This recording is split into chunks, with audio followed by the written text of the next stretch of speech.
I'm 16, this is my home gym, and today we are rebuilding strength after spring break.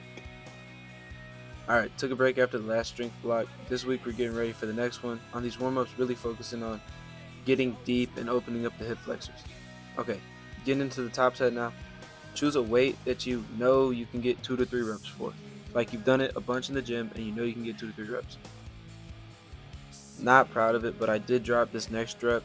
But remember, it's always okay to fail as long as you're failing safely.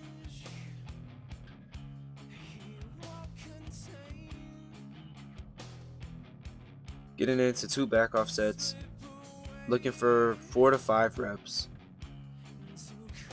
I know disappointingly low volume today, but we're not looking to annihilate, we're looking to stimulate. Really waking up the central nervous system and getting it back ready for heavy lifting. Hope this helps. Subscribe.